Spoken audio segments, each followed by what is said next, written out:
從來沒見過這麼牛逼的男人。全程利用榫卯技術搭建山澗木屋，內部空間不但十分的寬敞，還有大氣的壁爐取暖做飯。屋旁就是天然泳池，隨時可以暢遊一番，甚至還徒手開闢梯田種菜養殖，簡直把荒野生活過成了詩。事情還得從去年的明年說起。受夠了无休止加班的阿坤，背起行囊走進无人問津的深山。這裡地勢險峻，流水潺潺，正是不可多得的風濕寶地。他決定就在此處安家落戶，於是便着手開始清理工作。他砍掉雜草，搬開枯樹，崖壁的全貌終於顯露出來。現在看來或許不太適合搭建，但其實阿坤的心中早已規劃好藍圖。他首先將瀑布下的水潭給疏通，從而降低水位，得到更寬的空間。緊接着收集了大量的木材堆放在崖壁之下，將篝火點燃之後，熊熊火焰讓巨石迅速升溫，隨後澆上冷水，巨石便在熱脹冷縮中崩裂。阿坤趁勢用撬棍再對着裂縫開凿。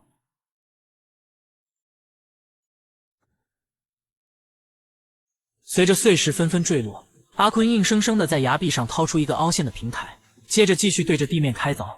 原本傾斜的地面被逐步鑿成平整的基台，而鑿下的碎石則被轉移至邊緣堆壘。當然，這塊區域還遠遠不夠。只見阿坤拿來樹樁和藤蔓規劃出地基的大小，而後便可利用周邊的巨石壘砌成堅固的基牆。別看阿坤身材瘦小，卻能爆發出驚人的力量。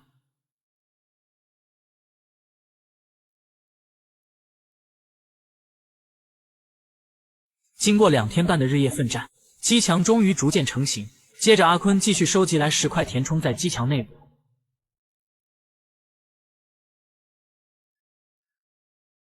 完事後，上面再覆蓋一層粘土，並用大錘夯實。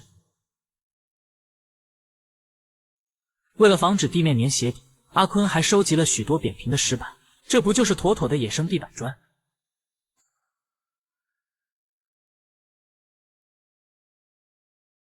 隨着底座終於搭建完成，阿坤的體能也接近透支。在新家落成之前，很有必要先搭建一個遮風擋雨的臨時窩棚，而對面的崖壁之下就是天然的避風港。只見阿坤先收集了一些原木，通過在上面打孔，再用木釘鏈接，制作出簡易的床架，然後再鋪設上樹幹作為床板，一張舒適的木床就這樣悄然成型。這麼好的手藝，肯定能找到好工作。找工作交給58同城就成，效率超高，還能租房賣房找生活服務。完事後就到了喜聞樂見的幹飯時間。阿坤掏出2斤半牛肉，先改刀切成厚厚的薄片，然後撒上適量的鹽和野山椒粉，接着就可以直接放在石板上炙烤，肉香瞬間在山谷間彌漫開來。與此同時，阿坤又弄了一些番茄和紅椒熬制醬汁。片刻之後，牛肉已煎至2面金黃，牛肉抹上醬汁，再用生菜包裹送入口中，肉汁混着醬香在舌尖迸裂，生菜的清冽恰巧中和了油膩。吃飽喝足，阿坤躺在木床上伴着溪流聲睡去。次日清晨，薄霧還未散盡，阿坤已攀上岩壁繼續施工。他先用竹子精準丈量，確定好木屋的長寬高，而後便開始收集建材。在開始搭建之前，還需要給原木來上一套包皮工序。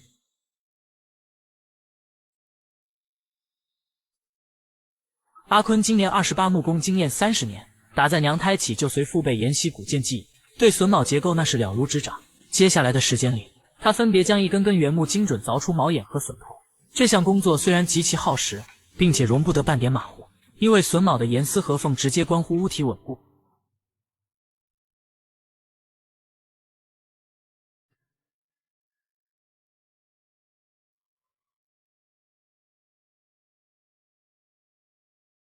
2週半的時間很快過去，阿坤終於可以開始搭建主體框架。他將加工好的原木按序組裝，榫頭與毛眼都精準咬合。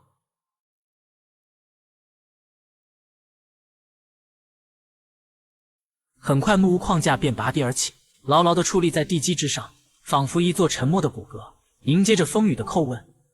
接着，阿坤找來了2根自帶角度的樹幹，這不正是天然的屋頂框架？他通過竹篾將樹幹牢牢捆紮固定，人字形的屋架便穩穩撐起。屋脊成型後，阿坤開始逐步地加上領條與椽子，通過竹篾牢牢綁附固定，形成密集的支撐網絡結構。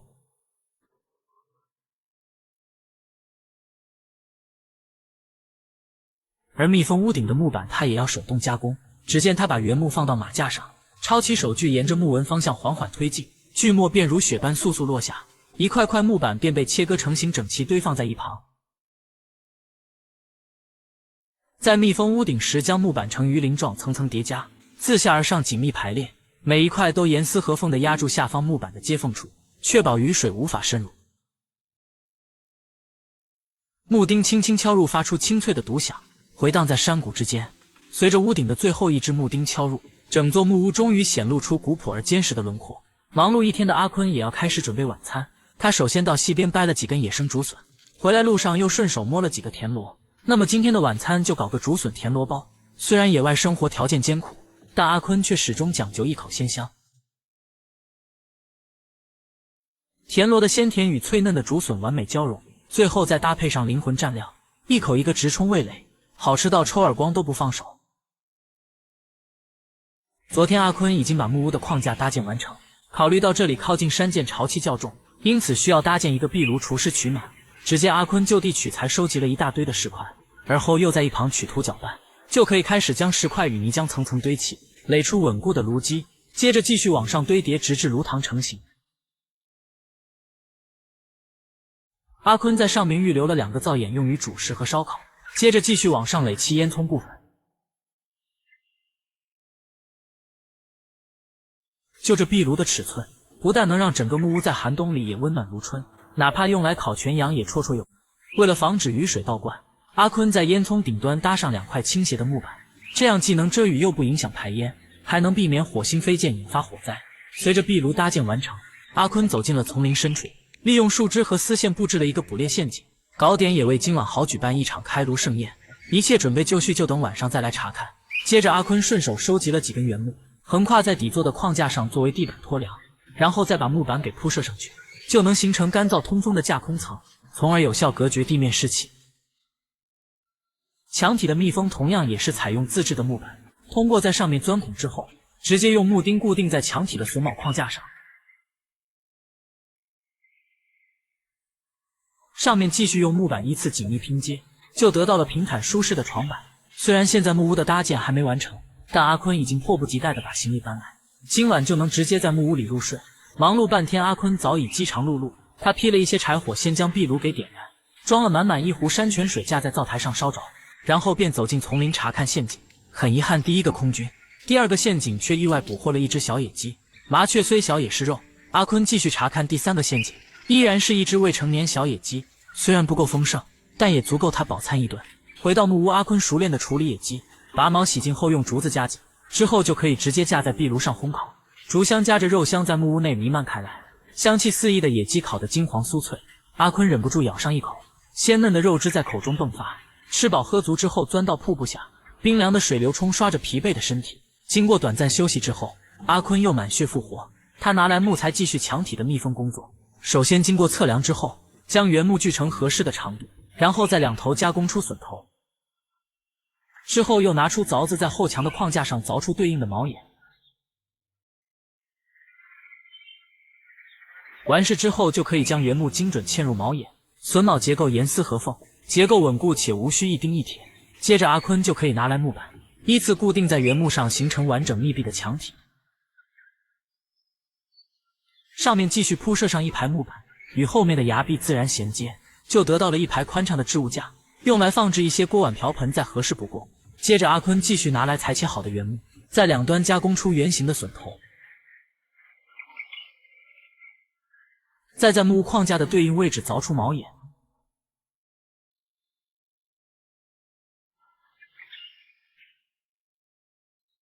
完事後就可以將原木給安裝上去，構建出牆體的框架結構。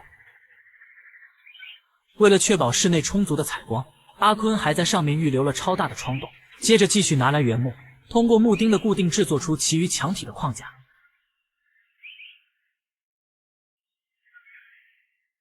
密封牆體時，只需將木板緊密拼接在框架之上，再用木釘逐一固定好，就能確保牆體結實且密封性良好。上半部分則是魚鱗式的層層疊壓，既能有效防雨，又保持了良好的透氣性。其餘面牆體也依此法逐面完成，木屋輪廓便愈發清晰起來。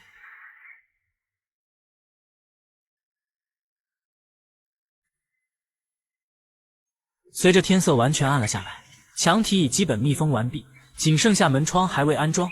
阿坤在壁爐內將篝火點燃，而後提燈來到溪邊收取他事先布置的地籠。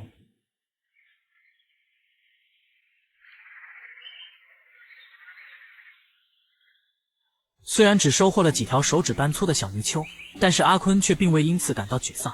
他熟練地將泥鰍剖洗乾淨，再用竹籤串起，架在篝火上慢慢烘烤，油脂滴落，引得火焰微微跳动。片刻之後，泥鰍表皮烤至焦脆，散發出淡淡的馨香。阿坤席地而坐，伴着潺潺的溪水聲，輕咬一口，酥香四溢。雖不及野雞豐腴，卻也足以慰藉疲憊的腸胃。吃飽喝足後，阿坤便轉進睡袋，沉沉睡去。晚安，馬卡巴卡。清晨的迷霧還未散盡，阿坤便早早起床。他先到水潭邊簡單洗了把臉，然後繼續回到屋內完善室內牆體。首先用原木構建出牆體的框架，而後就可以釘上木板進行密封。為了將臥室和客廳分隔開來，阿坤先用木板精準丈量，而後再將方木鋸出相應的斜角，便可固定在木屋框架上，從而構建出隔斷牆體的框架，與一旁窗戶的造型相呼應。然後再根據框架的造型釘上木板，如此一來就搭建出了臥室的隔斷。為了防止野獸來侵擾，一塊結實的門板就非常有必要。只見阿坤找來一些原木，分別加工出榫頭和毛眼。雖然工具比較簡陋，但阿坤的手法嫻熟。木錘輕敲之下，榫頭與毛眼便嚴絲合縫地咬合在一起，就得到了一個結實的門板框架。緊接着阿坤再在門框上鑿出相應的凹槽，便可以將门板框架給安裝上去。經過反復推拉測試，不僅開合順暢，且大小完全貼合。為了更加的美觀，阿坤還特地給門楣處拼出一道弧形裝飾，接着將木板拼接釘在框架上，就得到了一扇既結實又富有設計感的木門。安裝上去之後，木屋的整體結構更顯完整，私密性與安全性都得到提升。為了方便平時的進出，阿坤還在門板的內外兩側都安裝上了自制門把手。山裡的天氣總是變幻莫測，前一刻還晴空萬里，下一瞬便暴雨傾盆。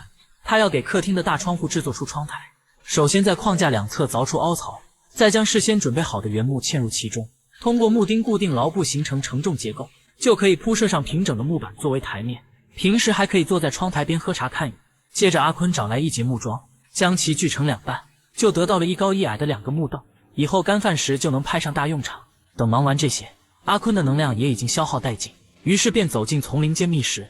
他沿着溪流一路摸索，竟然被他逮住了一只大麻拐，就這體型得有2斤半。肉食搞定，再收集一朵芭蕉花，荤素搭配才更加營養。路上還順手採摘了幾顆野果解解饞。回到家後，阿坤立即將麻拐處理乾淨，用竹子加緊架在篝火上烘烤，芭蕉花則直接放在鍋裡清煮。片刻之後，一頓豐盛的晚餐便擺在了窗台之上。咬上一口麻拐，外焦裡嫩，芭蕉花清甜中帶着微苦。吃飽喝足之後，阿坤便沉沉睡去。沒成想半夜竟然有野豬前來串門，好在阿坤白天就裝好了門板。為了改善伙食，阿坤決定來到後山設下陷阱。他根據二師兄的足跡找到他們的必經之路，然後便在地上開始挖坑。雖然這裡土質鬆軟，但有很多的竹根讓他挖起來並不輕鬆。經過半天的努力，阿坤終於在地上刨出一個深坑，而後找來樹枝鋪設在上面進行偽裝，最後再撒上泥土和枯葉覆蓋好，一個陷阱便悄然隱匿於林間小徑之上。在這炎炎夏日裡，為了能更好的降溫避暑，阿坤決定對屋旁的小水潭改造升級成大泳池。於是他利用石塊沿着水潭的邊緣壘砌出一圈堅固的堤壩。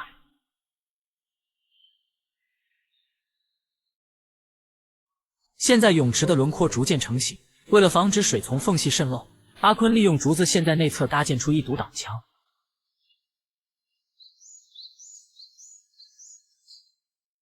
完事後就可以往堤壩內部填上沙土和石頭，這樣才能確保堤壩之間滴水不漏。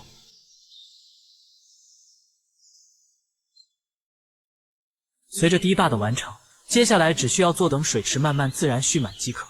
為了方便後續能坐在泳池邊享用下午茶，阿坤還利用竹子制作了一個茶几。沒想到這小子還有這般手藝。等忙完這些，阿坤再次走進叢林打野。他在竹林旁發現了一棵香蕉樹，上面的香蕉已經泛黃，這才是純天然無公害的果實。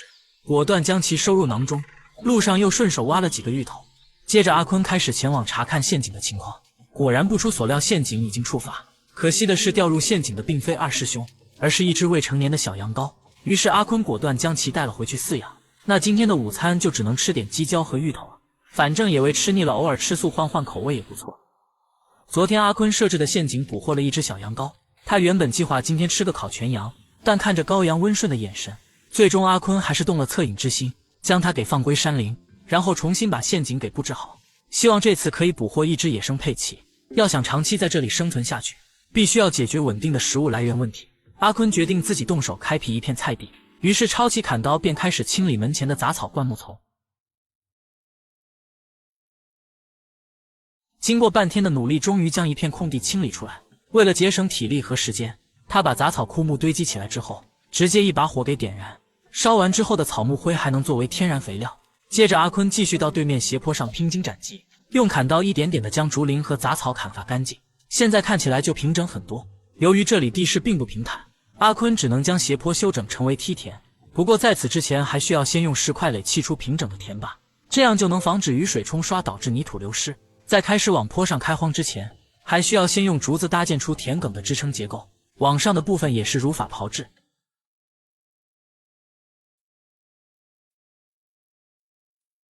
經過2週半的努力，原本雜亂的斜坡已蛻變成整齊的梯田。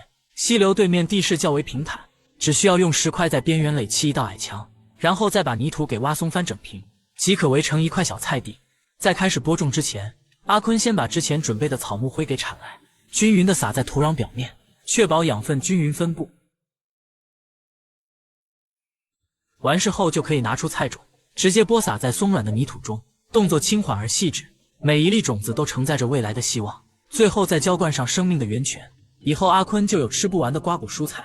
比起設置陷阱守株待兔，其實阿坤更喜歡主動出擊。想要狩獵就需要一把趁手的武器。只見阿坤先拿來木板劈砍出弓弩的把手，而後又將一根原木加工成弓身，最後把兩者組裝起來再綁上弓弦，就得到了一把自制的弓弩。接着阿坤帶上武器進入密林深處開始狩獵。他腳步輕緩地穿行於林間暗影，突然灌木叢中傳來細微響動，阿坤立刻屏息凝神，緩緩抬起弓弩，隨着利箭破空而出，精準地命中一隻野山雞。那麼今天的晚餐就是一隻烤山雞了。經過一段時間的居住，屋頂上的部分木板已經裂開，他必須要在雨季到來之前做好防水措施。只見阿坤先給屋頂覆蓋上一層塑料膜，再用竹條將塑料膜緊緊固定，防止被大風掀起。接着他搬來一袋袋的泥土，均勻地鋪在塑料膜之上，確保每一塊區域都被泥土嚴密覆蓋。為了使木屋能與周邊環境融為一體，上面還要覆蓋上一層草皮。隨着新覆的泥土與草皮緊緊貼合，屋頂的防水問題終於得到徹底解決。由於後牆與山體銜接處還存在縫隙，為了防止有蛇鼠闖入，阿坤又搬來一些石塊，利用粘土將石塊嚴實壘砌在縫隙處，確保不會走漏半點風聲。由於山裡蚊蟲較多，為了能夠住得更加舒適，阿坤還特地到二舅媽家借來玻璃，通過方木條和木釘將玻璃給固定到窗框上。現在木屋的升級終於完成，接下來又到了狩獵時間。只見他帶着弓弩走進叢林，野豬陷阱再次被觸發。阿坤立即上前查看，但是野豬依然沒抓着，又是這隻可憐的小羊羔。阿坤搖搖頭表示很無奈，只好再次把小羊羔從陷阱中解救出來。看來今天野豬肉是吃不到了，還好在上山時二舅媽給來他一扇佩奇肋排。只見阿坤先給肋排刷上調料，然後用竹子夾緊，再架在篝火上緩緩翻烤。片刻之後，焦香四溢的烤肋排終於出爐。阿坤先用刀將其切成一條條，然後再擠上青檸汁解膩，肉香混合着青檸的清新在空氣中彌漫。阿坤滿足地咬下一口，油脂順着指尖滑落，終於吃上了他心心念念的佩奇肉。